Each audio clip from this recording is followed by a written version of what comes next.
And welcome to PM Express indeed. Tonight we are having a conversation with him. And I'm pretty sure you know by now that the NPP Flagbearership Race is well and truly on the way. The party just finished vetting the many presidential hopefuls. We're waiting to see what the outcome of that vetting process really is, because the report was submitted to the party General Secretary just on Monday. So we will get some clarity on what really happened and whether or not any of the aspirants have been denied an opportunity to go to the Super Delegates Conference where they'll whittle down to 5. However, he is confident that he sailed through, and tonight we'll get to hear from him. Yes, if you're wondering, he looks familiar, it's because you know him. He is Dr. Konadu Apraku. And we know, as far as his age is concerned, that he has been there and done that for quite a while. He's 68 years. He is from the Ashanti region, and the Ashanti region is very important, by the way. There are many people who believe either your candidate comes from the Ashanti region or your running mate comes from the Ashanti region. Whichever way you look at it, the Ashanti region is going to be very key in the 2024 elections. And as you know already, you have those who say the two front runners, and I'll ask him about that. I'm pretty sure he'll disagree, but many say the two front runners are Baumia, and if he wins, many have argued, get somebody from the Ashanti region, right? And then you have Alan. If he wins, well, he's from the Ashanti region already, then you have to balance that ticket with somebody from the north. So the Ashanti region is going to be key, right? And I wonder if that's going to be one of his important talking points going into this conversation, but also in the campaigning process that is already underway. He is a politician. He's an economist as well. And if you're wondering, what did he really do? What is his claim to fame? Yes, he was one time at the ECOWAS, but that's not what you know him for, pretty sure. He was popular for being the Minister for Regional Cooperation and NEPAD. And if you really don't recall what NEPAD really is, well, let's sit down for a conversation. And this used to be a big deal for the continent. That's the time of Olusegun Obasanjo. They really pushed this very hard with John Ajakum Kufuor, the cooperation that the regional and sub-regional and continental leaders came together to form. Partnerships was what was really driving this. Did it really work? But he was our minister. That's what he was really famous for. But also he was also trading in 2001 and 2003. He's my guest tonight.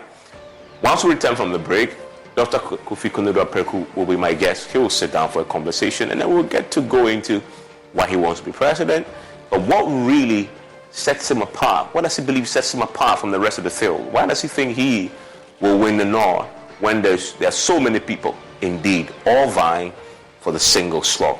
After the break, he's my guest.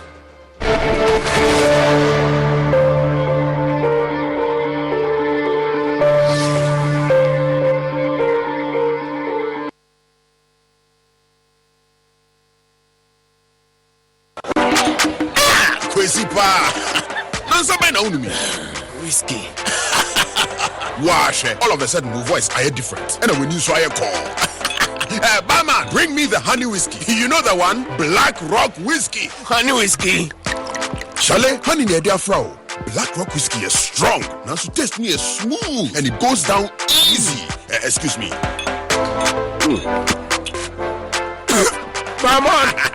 Barman, bring my friend one Black Rock Whiskey. Black Rock Whiskey, blended with natural honey flavor. Hey, what's up? Barman. Hey, what the hell for Sikanton Sata? If you've been to a man, no. Black Rock Whiskey can be a feeling smoothness, no. Drink responsibly. Not for sale to persons under 18 years of age and not recommended for pregnant women. This advertisement has been vetted and approved by the FDA.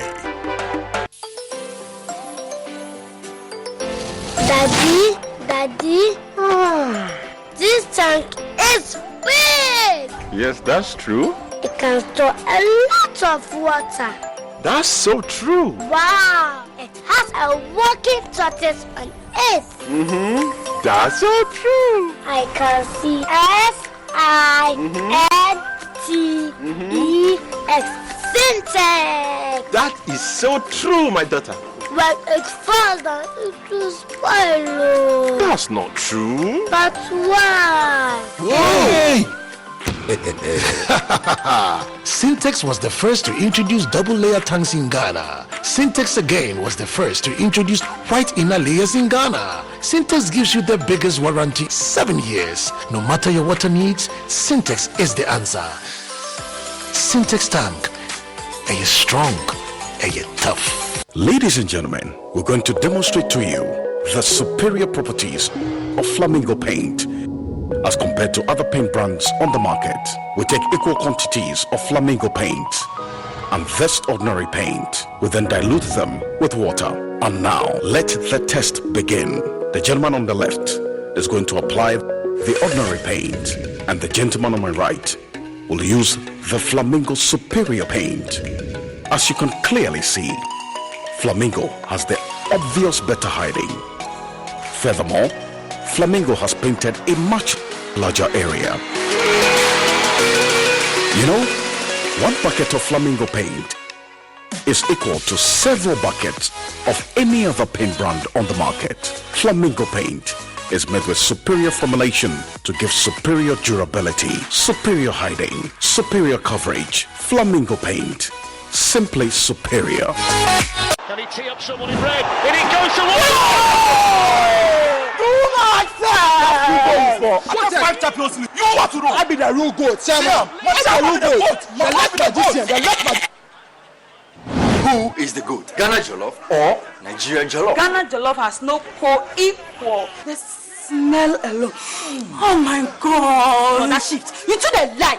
Now the same stew when they use cook the rice and then they go put them for top. You are lying. Ghana Jollof.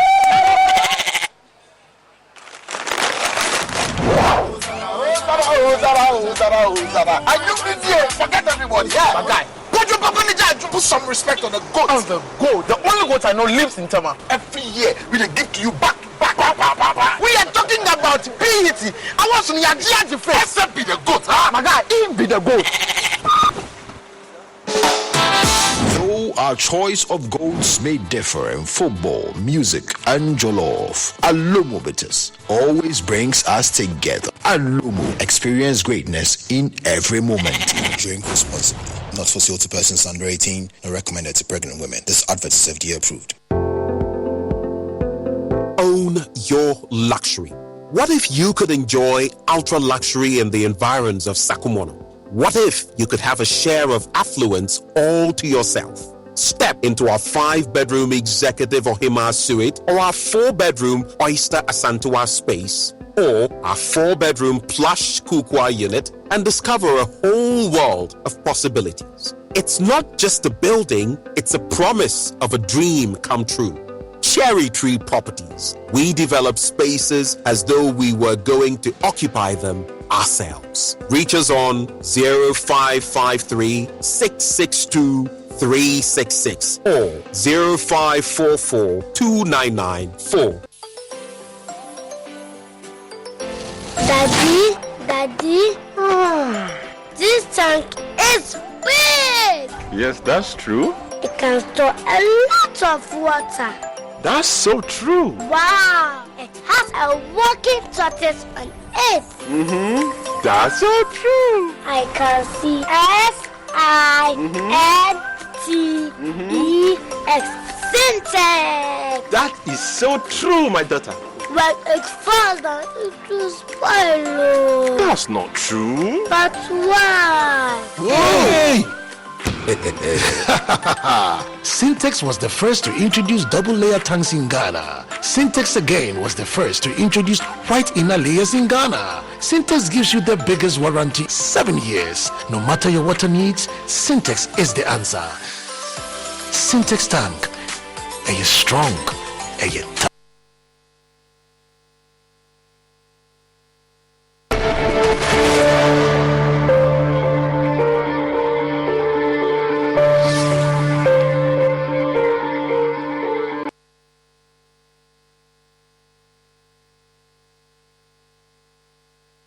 And thanks for staying with us here on PM Express. PM Express is brought to you by Cherry Tree Properties.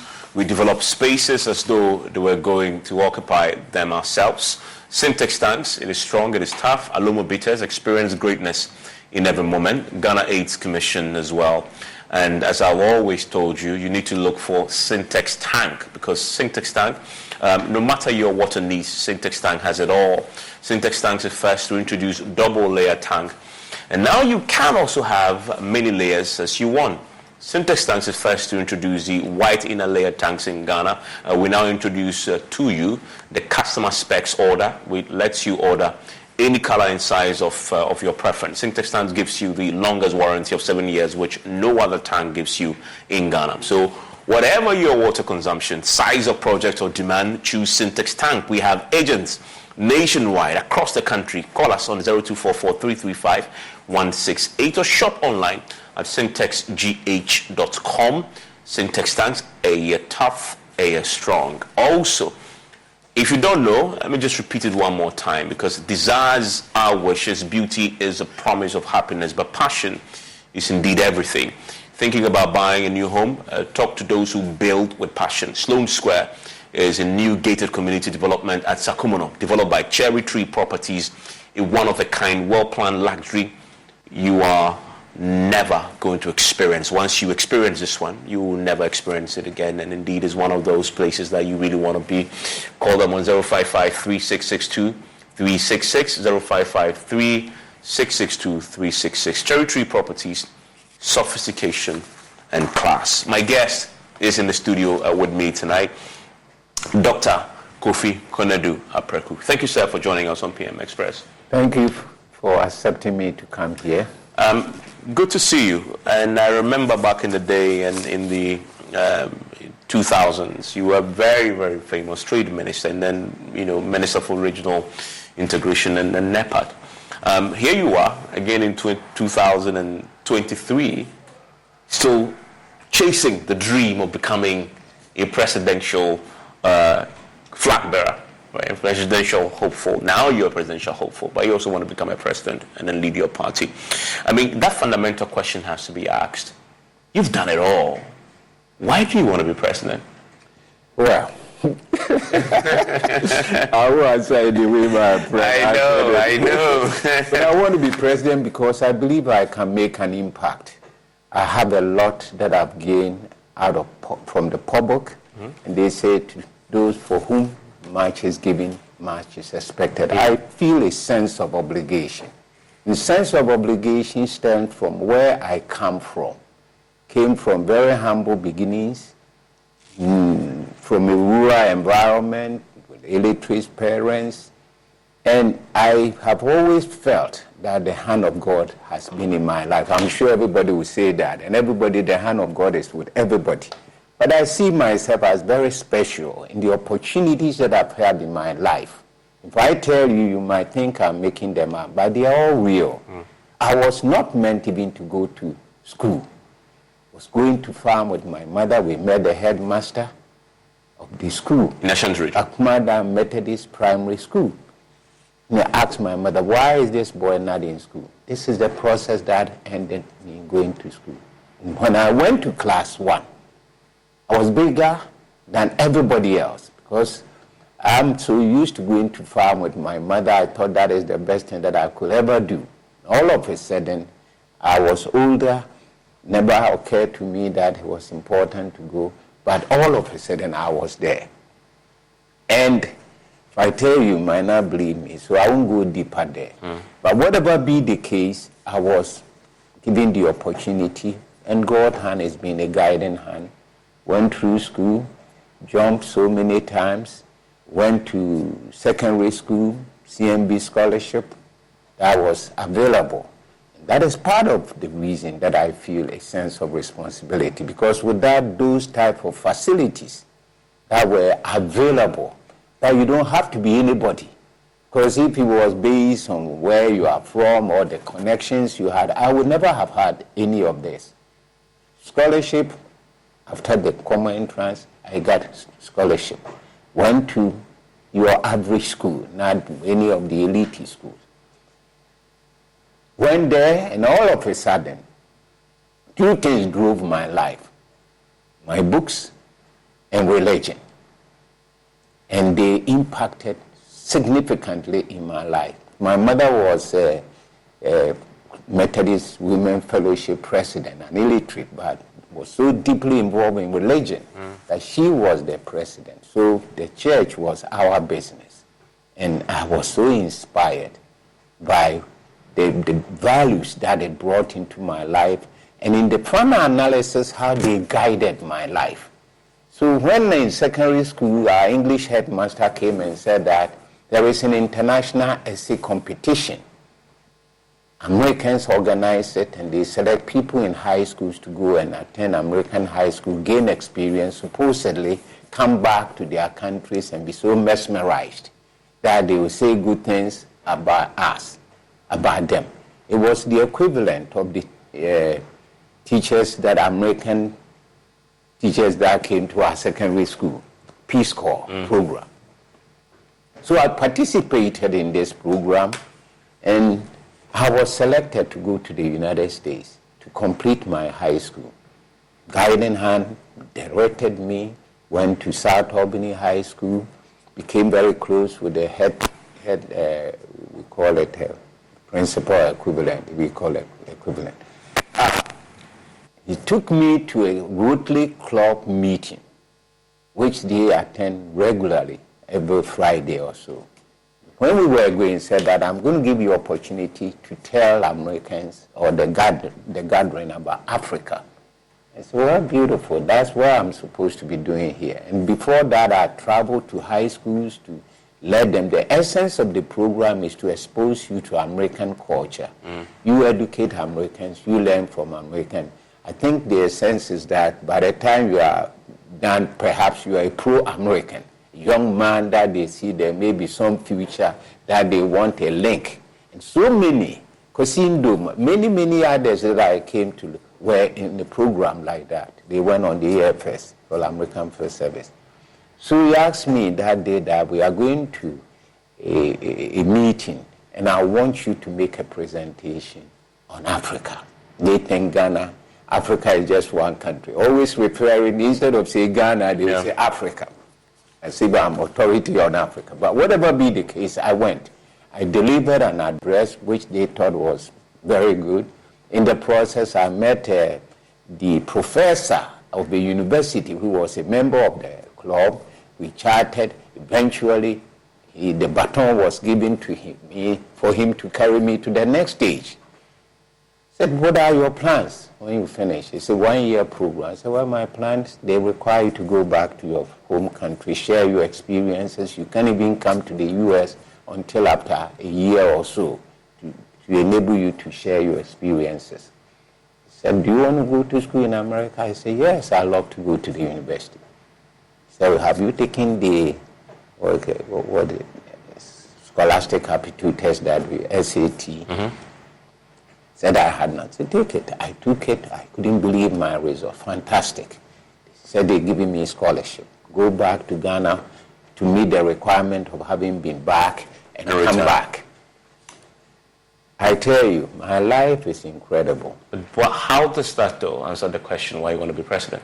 Well, I'm building up to a crescendo because those exposure that I have, what my own life, what I could have been if there was no public intervention in my life, all of them have given me a sense that somehow I am on a separate agenda.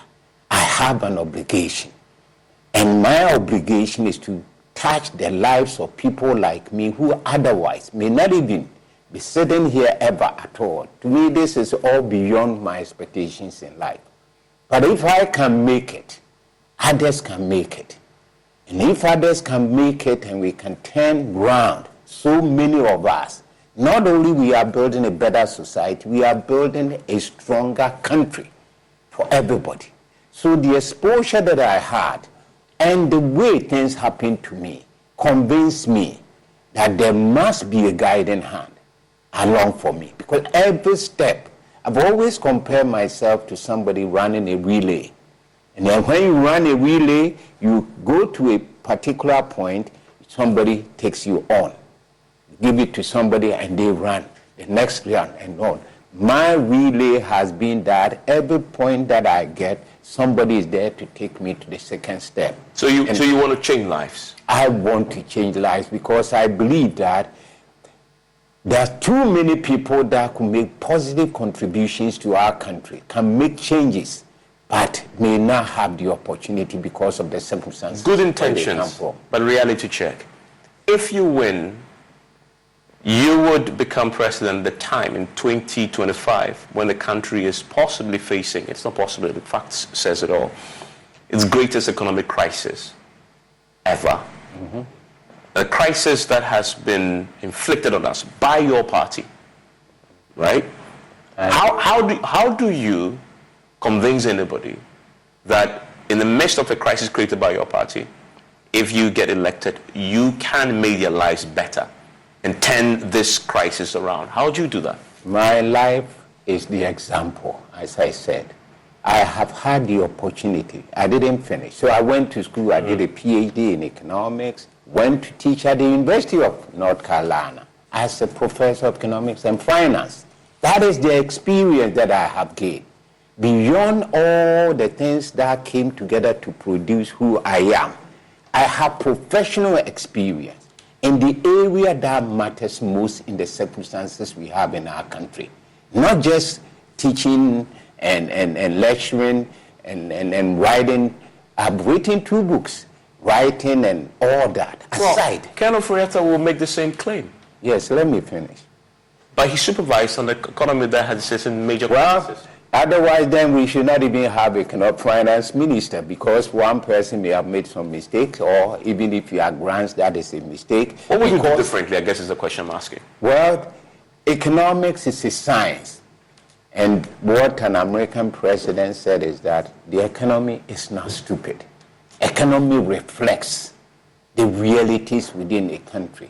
So as much as it is a science, it is as much as what people put in that what get the result they get. What goes in comes out. Economic policy making, which I've had the privilege of teaching and working for, and I want to rely on my experiences. When I was at the University of North Carolina, I had never met Kofi Annan before. Never. I know he's because I left Ghana when I was only 17, so I wasn't in touch with a person of his caliber. But he had paid notice because I had written a book. I've written 2 books. The first book, I didn't get time to go through all of it. The first book I've written was inspired by the challenges that we are facing in Africa and the embarrassment that we Africans felt in the United States. Because every day you wake up in the 70s, there's a coup d'etat. Somebody has been shot like an animal, tied to a tree and all of this. They were so embarrassing. So embarrassing. So I wrote a book to reflect the things going on in Africa. My first book was called Africa Emigres in the United States, a missing link in Africa's development. Because when we go to American Economic Association meetings, and I see Africans all over, some of the very best people who can help transform economies are all in the States. They don't want to go home because when you turn your TV on, people are lined up and shot like dogs. People are starving. Everything about Africa in the 70s was just heartbreaking for you if you're an African. So what I did is write that book, that the missing link in Africa's development is lack of capacity. People that otherwise could make a difference either run away or they are in positions that they don't are not given. But how does that experience fix the challenge of the ordinary Ghanaian who today is facing an inflation over 40%? That experience... What are the specific things you do differently from what your government had inflicted on us? Well, it's a reflection, and you didn't let me go. It's a reflection of what I have done in similar economies. For example, as I said, Kofi Annan out of the blue invited me to join a UN delegation to Croatia. Croatia has just seceded from Yugoslavia and devastated by war. They wanted to rebuild that country. The UN brought economists, engineers from all over the world, assembled us to go there. I was in charge of economic reconstruction. And what happened as a result? We transformed that country. Croatia, go and Google and see how they are doing. Which year was this? Croatia trip was, I can give you the date, but it doesn't come right to me now. Transforming Croatia, yes, it's quite different from dealing with the current crisis that we have in the poor economic. I haven't finished. That we went there, we worked very hard to turn that country. In fact, when we went to Croatia, you can't compare Ghana to it. Beyond mines, you can't even drive a vehicle and it's exploded. They had mined the country, about 80% of the country had been mined. We had to get the mines, the stuff out of the system. Those realities are different from us. I want to bring you home. I just want to... Yes, I'm coming. But relate these that to the current experiences, challenges that we have. yes, I'm coming. The experience that you gain is what is going to influence the policies that you are going to make today. What are these policies? I see in the letter that you released talking about your plan. Now, one of the things you do to restore macroeconomic stability is review the government expenditure. Of course, that is the minimum. You don't even have to be an economist. How do you plan to do that? Why do you plan to do that? You look at your budget. You look at your incomes. You look Which at areas would you cut? Areas we want to cut waste, where we put resources and we don't get the appropriate return. Which specific areas are you cutting? So many. One, there's so much, if you wish, corruption in the system. And it's not uniquely NPP issue. We have been part of it. Too much corruption, too much uncompleted projects, too much expenditures at the level that contribute very little, too much the size of government, everything. When you look at that and you begin to count, I can give you my practical experience as commissioner of ECOWAS. I was in charge of macroeconomic policy and economic research. Every employee of ECOWAS, for example, when it's 6 o'clock and you are closed from work, you go and park your car at the headquarters. They give you a note that you sign, your driver will sign, that you came this time and delivered your vehicle. You pick it up the next day, unless you have a special assignment. If we introduce that system in a system here in Ghana where Saturdays government vehicles are at funerals, at weddings, at a very high cost, you may not be able to imagine. So ministers in your government will park their vehicles? I will make sure that, one, either they get a loan to buy, which is what is practiced there, you cease using government machinery or vehicles at the end of the day. If you have special assignment, you use it. That will cut a lot of... So they use their personal vehicles? You use a personal vehicle that we can give you a half loan, half your own to buy. And so that government vehicles are parked when government is not in session or government business is not. But that is not what is going to solve our problems. But you say reducing. What's your ideal size of government? What government size will you run? I've thought about it very seriously, and I won't do more than half of what we have. So give me a hard number. Well, we have what? How many do we have now? You have around 80 now? You started with 111 I don't think I'll go beyond 40, 35, 40. 35, 40? Yes. That's not possible. Why? You said under former President John Ajay Kufuor, he made a similar promise. When it came to government, you remember what he said? He said, well, I made a promise, but the reality is very different, and I can't run the reality? The reality is, according to there are bigger countries around the world who do not have that. You are saying that because you are so underdeveloped, you need. So you want to run this country with 35 ministers?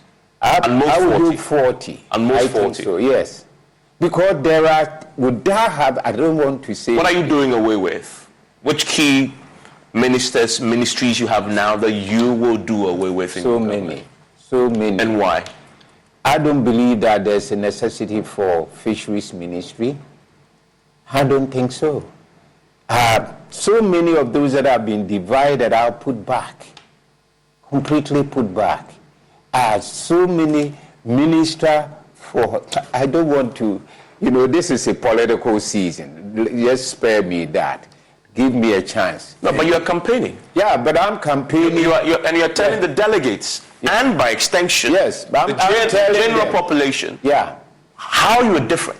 It's about specifics and not just the generalities and the vagueness of what you go back to what they existed. So we want to know specific. When you say 40, because we had that before. The public simply mistrust politicians when they say they want to have a slimmer government. Because we've had there is no magical. There is 40. 40. So, I don't think I will exceed 40. I even have but when you say you don't think, that alarms me because it tells me you're not really certain. I am. I said I will not exceed 40. So 40 and below. Yes. So which ministries will you do away with, and why? Because that's key. When you look at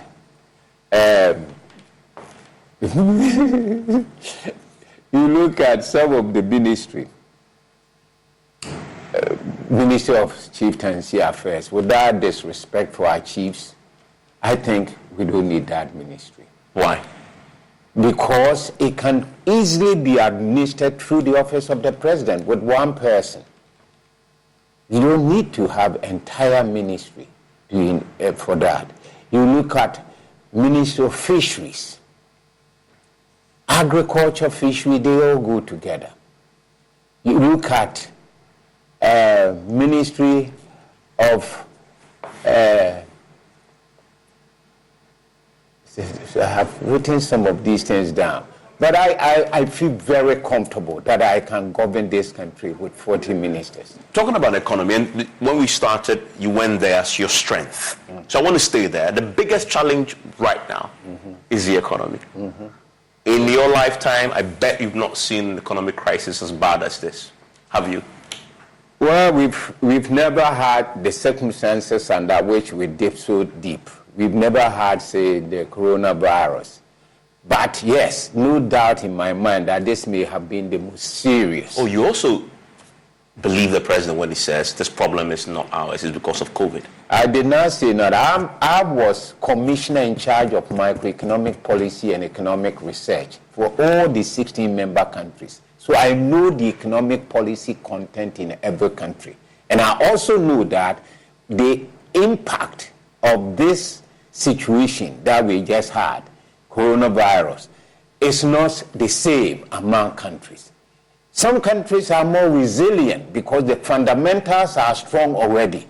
If you're a very strong person and there is a particular virus and you get that virus, your chance of living will be determined by your general health, even before the virus broke out. So there's no doubt in my mind. And you can say that all the economies in West Africa that went through the virus have been affected as badly as some of us. So Ghana's problem was what exactly? Well, as I said, my job at ECOWAS, we visit every member countries 2 times in a year to collect data, and we project what the economic outcomes are going to be.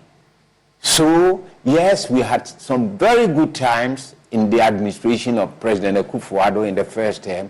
Second term, things started going wrong, and that is not surprising to me. Why? Because we collect the data. We come to the country. I send my staff. They go to trade in industry. We look at our export. We go to the airport. We look at it. We look at government expenditures. We look at incomes and all the economic variables and prepare a projection of what is going to happen in that country. So what did you discover was the real reason why we dipped so low economically? Well, I think government expenditures went up significantly, and it's a major reason. And there were so many projects that... Spent well? Expenditure went up, but spent well? Well... Because if expenditure can go up, if you spend in the right areas, you reap... Well, it's is not whether they are spent well. Did they go into the priority sector that will give us the greatest impact? That's my question. Yes. They do that. That's the question. If we did that, you won't have the problems. So they failed to apply the expenditure. No, I mean, we are diagnosing the problem. If you want to solve it as a president of this country, I'm ready. And I'm asking you, if you don't diagnose the problem, you can't solve it. I'm asking you to diagnose it. You say that if you spend the resources, if you increase expenditure but spend the wrong areas, you're not going to get the returns that you require. Obvious. So my question is, your government, and I say your government because you're a member of the New Patriotic Party, which is currently in power, spent it in the wrong areas. But if we had done everything that is correct, we won't have the situation that we are in. I mean, and I'm curious, you don't disbelieve the president when he says this particular crisis is largely due to COVID and Ukraine. I never said that. I said the impact may have, you see, when your economy is already fragile, something that may not even impact significantly in another country can devastate you. Was that fragility because of mismanagement? Well, the fragility comes from various reasons. Poorly targeting expenditures and therefore not getting the results. That sounds to me like the proper definition of mismanagement. Well, mismanagement is different from poor allocation of resources. If you poorly allocated resources, you're not managing the resources properly. But the resources may have been given. I may have even been wrong in allocating certain resources to you. But if you got the resources and utilize it effectively, you may avert some of the problems that comes with it. It's management and expenditure patterns, sectors in which we put the resources. Are they generating the highest return? Are they the ones that can make the impact, the difference that we expect? And in many instances, it may not well have been. That is the essence of saying that we need to restructure. Restructuring to allow revenues and to reflect in sectors of priority. When you have so many that are competing for the same resources, and you have to also understand that we have not been able to diversify our economy for the longest while. Let me give you a simple example that you can relate to, anybody can relate to. Nigeria woke up one day and they decided that we are spending too much money on imported rice. We're not going to import any rice. There were demonstrations and all kinds of. The politicians stood firmly and said, no import. The WTO said, and they put such high taxes that you won't, high tariff, that is not even affordable to buy. And it dwindled. They went to work. And within 5-6 years, they are producing more rice than they need in their own country. They are exporting rice. But the most important thing is that the rice that they produce in Nigeria somehow today is the best rice that Nigerians will eat. In other words, when you go to a Nigerian home, nobody buys it. Those of us who went from outside and we buy still the imported one at higher cost, if your friend comes in, he said it doesn't taste well. They became acculturated and they have accepted that their rice is good. It's not magic. It's policy. Policy that worked to the point that we even changed the taste of the and preferences. Talking about policy, one of the policies you want to restructure, if you win, is the one district, one factory. I didn't say. You want to review it. Review it. Yes. What do you mean by review it? Review it. The concept, there's no doubt in my mind, it's a good concept. Resources available in the region, a particular place, should be the base for the development of that area. And therefore, government has a responsibility to identify the various resources available throughout the country and have a program that allows government to utilize those resources, produce not just to feed those that are, or for the consumption of people in that area, but also for export. So the concept, I have no doubt at all. Whether or not the implementation of it may have gone as well as was expected. What's your verdict on that? Well, because so many of them have not produced, so because so many of the areas or the targets that we have set have not produced their returns, then you are inclined to believe that there is something lacking. That is why I have said that the concept is good, we would diagnose it to find why it had not worked as well as it should have worked. Is it the theoretical underpinnings of it? Is it the distribution of resources? Is it the implementation? Is it the leadership? All those are variables that we need to sit down and re-look at and see. There's no doubt in my mind that is what is required. Are you still going to maintain the concept of one district, one for action? Typically, purely that concept that it has to be one district. I want to look at resources that are in. What this means is you must necessarily put a factory in every district.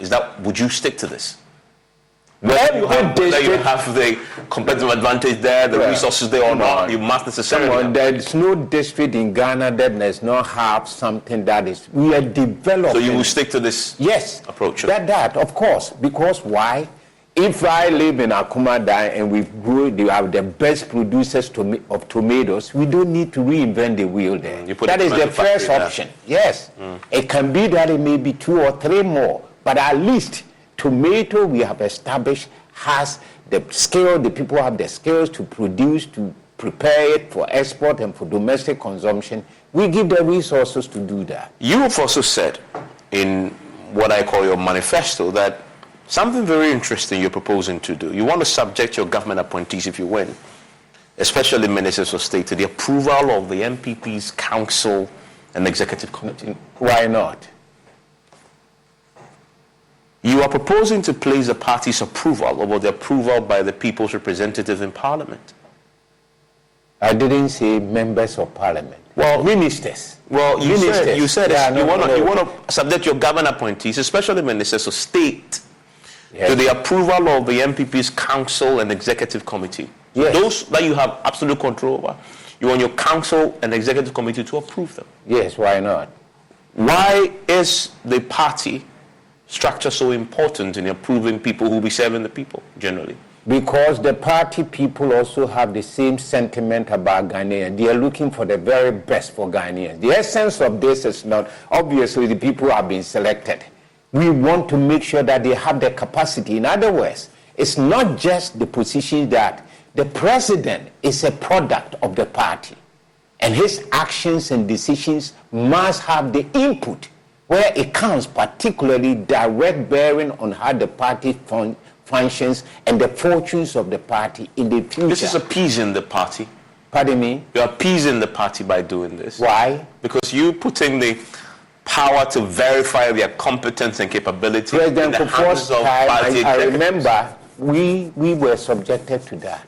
The list was sent to them to look at, and they did not change anything. We have some of the best people serving in that government. But I submit to you that this approach is only going to encourage not merit, but party loyalty over merit. No, I did not say that. The test. The fact that you go to their place, there's not even more important. If the party is going to decide let me competent. Yeah, it's not that's not the only issue. They're going to be making decisions based on who is most loyal and has sacrificed the most for the party, not the person who is most competent. You have to understand that the president has a program himself, with or without the party. And I don't agree at all. What it is that one, we have to make sure that the people appointed are competent people, not stooges of the president. And you trust the party to determine competence? Why not? Of your appointees? Because they know the party, they know the people that you are presenting. No, but that's what you said is the problem. Because it's not because they know the challenges that the generality of the public will face, for which reason you appoint them, but because they know the people. You are actually perpetuating nepotism. The party is nepotic about what? Oh, yeah, because you are loyal to the party, then you get the nod. Not because you're competent. Don't underrate the intelligence of the people on those committees. The people there are also interested in the political fortunes. So they're looking for people who will deliver so that the party can continue to win elections. So what you are saying is at variance completely with what the objective will be. If I'm the president and I'm preparing because I'm a human being, I may even be so inclined to politically punish my competitors who gave me a very strong fight, even though they may well have been the best people. And I, being so petty, may decide that those who competed against me, who said some negative things about me and all of this, will not be in my government. What the essence is an overview. The president is allowed to prepare his cabinet. He brings it to the body because the president does not own the party, like it or not. The country does not own the party. The party is owned by the people in there. And we have an agenda. Our party stands for certain values. You use the word party a lot. Is it the party or the people? The people in the party, there's no separation between the people and the party. Every NPP member is also a citizen of this country. He comes from a but you're placing the party above the people. I'm not placing instance. No, I'm not. I don't see it that way at all. All that I'm saying is that we have a critical look, and I think you should know a whole lot better about this issue. This is Africa, where a person can appoint his wife as minister all over Africa. This thing is not tolerable. So I don't see the point. All we want to see is that there is a fair distribution of the political positions, no antagonism because this one challenged me and he's the best to do it, but I can't give it to him. The party, it takes an overview. We have an agenda. The party does not exist for nothing. So we want the party input. What is wrong to have the party inputs into decisions that impact, go beyond our party and the political fortunes? The thing that you may be overlooking is that if we have the very best people, we can win the election. You are saying that the party will control. If the party is doing a great job, it is there that the people will see that, yes, this party is good. And then they will patronize the party. This is a question. So it's not the reverse. It's a question out of curiosity. If you win the contest, internal contest, and you become the flag bearer, you actually need, you're going to run on the record of your past, of Akufo-Addo. You run on his record. You run on the record of the campaign, or you mean? If you win the nod of your party. Okay, yes. And you stand in 2024, you will run on Akufo-Addo's record. You will run on the NPP's record in government. It is in your interest for this government to do well. Clearly, from everything you've said, you have ideas. Have you shared this with your colleagues in government? Well, obviously, since the government came into office, I've been away in ECOWAS. And what we do there is basically, as I told you, review the economies and give the information to the Minister of Finance and the Governor of the Central Bank. They are the ones that work with that. So there's no idea that I have that is separated from what I have given them or what we give them. So why are we where we are now? Well, come on, don't ask this question at all. It's obvious. All these great ideas that you will transform the economy under your watch if you're president. Oh, and I didn't say that. I'm not running the economy of Ghana. What we do is we monitor the economy and its performance, and not me alone. I'm not now commissioner, but there's a commissioner, they're doing the same job. I guess my question was simple. Have you passed on this knowledge, all these expertise to your colleagues in government? Absolutely. And what have they told you when you speak to them? Well, listen to what you do. I just don't speak to them in my own capacity as Kofi Apraku. I speak to them in my capacity as commissioner. Well, because we examine. I get that, but I want to detach the two. You are Kofi Konadu Apraku, Dr. Kofi Konadu Apraku, the NPP staunch member, arguably possibly even a founding member. Correct me if I'm wrong. I am, of course. Exactly. So, and party is important to you? It's very important. You just stated that you're actually going to subject your ministers to state to party's approval. So, yeah, they're important. I'm saying to you, not talking about ECOWAS, but talking about you, the party man. Of course, everything that I know. Have you spoken to your party, party folks in government? Of course. And share these ideas with them? Of course. And when you did, what was your response? Well, there are some they like, there are some that they may not want to implement. Have they listened to you? Well, I think we ones that are working very closely with ECOWAS, our reports, they take it very seriously. And this is a question not about your but that is about Dr. Konadu Apraku. I'm asking you as a party man. Have you spoken to your colleagues and friends in your government, in your party? Some I have. And where I believe have they taken that in good faith, and have they listened to you? I don't say they haven't taken it in good faith, but maybe not implemented the way that I would have wished. Talk about sacrifice for your party. You say you've been away at ECOWAS. That in itself, many delegates will say it's an indictment. Your party has been in power, struggling to turn around this economy, and you are cooling off in ECOWAS. Don't kid yourself. I did not get up. I was the campaign manager for Mr. President Akufo-Addo in 2008. 2012, I was in charge of security. And the last one that I did not have any position, I worked very hard with him. I went to everywhere that I could go. But I was not offered any position. Would you have wanted one?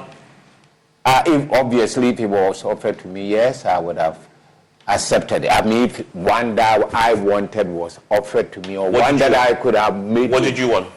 No, well, my background is in finance, economics. So any of those finance related, I've been a trade minister before. I've been a member of parliament. You would have preferred a trade minister and Akufo-Addo's government? I would not have preferred a trade minister because I've been a trade minister. And a finance minister? Well, my background, I wouldn't have mine at all. You would have accepted it? Yes. But he stuck with Kanu Furiata? Yes. So I had to try a job. And so I don't understand. It's not a betrayal. If anything at all, it should be the reverse. That they betrayed you? Well, whatever you want to, they did not find a use for me. A use for me that was appropriately packaged. Did you make yourself available? I was available very much, and there's no doubt about that. But these are private issues. The president is your friend. You served with him. Well, more than a friend. You could have more than we are just like brothers at one point. Yeah, for me to have his confidence. How did you feel when you were ignored? When I was ignored, well, they didn't say you are ignored. They say that you get this and this and this, and it keeps going off. You made promises? Yes. Promises such as? Oh, that is not something that I was. Some ministries were mentioned to me. Before you won power or after? We won power and after both. Before and after. But they didn't come true. You were promised ministries before and after, and none of that those promises were not kept? No. By your good friend, the president? Yes. Have you spoken to him about this? Pat is my friend. We speak when it comes to ECOWAS. I'm the one that goes to meet him at the airport, bring him to his hotel, give him the briefings of the conference. What excuse does he give you? He doesn't give me any excuse. He giving me, I have a position in ECOWAS, and he always asks me, are you happy here? That's that kind of question. Are you happy at ECOWAS? Well, ECOWAS was not a bad place in a retrospective. But it wasn't your That preference. is not my first choice. Your first choice was to serve in Akufo-Addo's government? Yeah. You think it would have made a difference if you were there, if you were serving under him? Everywhere I've been. In finance, where you say you would have preferred? Well, everywhere that I've been, my record, I've made a difference, by God's grace. ECOWAS, I left made a good reputation for myself in the UN, at the World Bank, with Economic Commission for Africa, the European Union that we work closely with in the ECOWAS. We work with all the development agencies throughout the world, governments. A lot of resources come from outside. We manage it properly. And I made a significant impact at ECOWAS. So, and I think as trade minister, if you go through my record of achievement, it's unparalleled. So I'm pleased that I've had... Many have said that you belong to the Kufuor faction in your... That's not true. It can never be the case. I belong to a Dubois. I came to Ghana at the instance of Professor Dubois. And at that time, the competition was between Kufuor and Eduboahe. And then when Eduboahe stepped away, you then became a Kufuor boy. I'm not so sure, but I don't want to talk about these things. This is not healthy for me, whether I'm this boy or that one. Let me ask you then finally about this come back to the campaign. You were campaigning against formidable opponents. Some of them, of course, all of them your friends. But the front runners, it has been said, is the Vice President and a Lanchaman. You're a good friend. Both of you said in the John Kufuor. You accept that you were a significant underdog. In fact, you're not even registered on the radar, many will say. What's your reaction to that? The proof of the pudding is in the eating. I'm not going to even comment on this. We will see the results. We don't want. You will win this? Well, and what's your base? What's your constituency? And I know you've been a member of parliament before. I don't mean it literally. What's your base in the NPP? My base is within the constituencies, the delegates that are going to. You put this down. You will see the. You will win. Well, you have super delegates first to contend with. That is. You will be in the fight. Of course. I have no doubt at all. You guys, I know you're going round, and we know how our systems work, and some have been rated as being this and this. The proof of the pudding is in the eating. What convinces you, though? What makes you so confident? Because I know who I am, and I know the links and relationship that I have over a long period. But you've been away, Dr. Konadu. I was gone for only 5 years. 5 years in politics is a century. I did not close the doors when even I was ECOWAS rules. You were not required that physically in this country. Well, I live in Abuja, but Abuja is just an hour of 2 hours. So when did you return? Came back in October. Of last year? December. Of last year? Yes. So you've been in this country for 6 months, No, 7 months? No, not last year. I've been the year before. So a year and a half? About a year. About a year? Yeah, few months. But that then prices you out of this equation. That you can't say what prices anybody. The people there will tell you. You are speculating. I'm just asking a question. No, in a way, and you just returned. You've been in Ghana. But I've been in this business for about 20 years. You run the risk of being completely years. out of touch with the reality. I'm not. Of your delegates and of your party, of the grassroots. It depends on the relationship you have, and it depends on the interactions that you had while you are away. It doesn't matter. You can sit in Accra here and not interact with delegates, and you could be in Abuja. Anytime you are here, you interact with them. So it is not as people have already imagined. You were gone for too long. For the delegate watching you right now, what you tell them? What you tell them? Your delegates know, one, I have the capacity, the competence to deliver a solid victory for this party. I care deeply about the delegates because I am from rural area, and in which most of the people, as I told you, my own life story puts me in a position to understand them, and I can be put in their shoes, and they know it. And I've been there for a long period. You seem to think that because I was gone for 4.5, 5 years, all doors are closed. It's not. We are reinventing it, and we are reorganizing ourselves. The proof of the pudding is in the eating. So don't jump. They say that in Ashanti or Akan, you wait and you will see. Okay. And that there is Dr. Kofi Konadu Apraku, and he's been my guest on PM Express. Always brought to you by Cherry Tree Properties. We develop spaces as though we were going to occupy them ourselves. And just let me make sure that I make a bit of money before I go. Syntax stance is strong and it's tough. Alomo Bitters experience greatness in every moment. And also the Ghana AIDS Commission. Yes, a second. Yes. I show you this story about the armed robbery. Yes, and I read it earlier. You were actually attacked. I left my job in the United States in 1992. I left my job in the United States at the peak of my career. I had just been promoted from assistant professor to associate professor. I left it there to come to Ghana. For the party? Because I felt, not the party. That time it wasn't the party as much as for the country. Okay. I left it there to come. I made a lot of sacrifices. The armed robbers, everything. Today, some people are going around talking about sacrifices that they have made, they are made. That is enough to put them in certain positions. That is not true.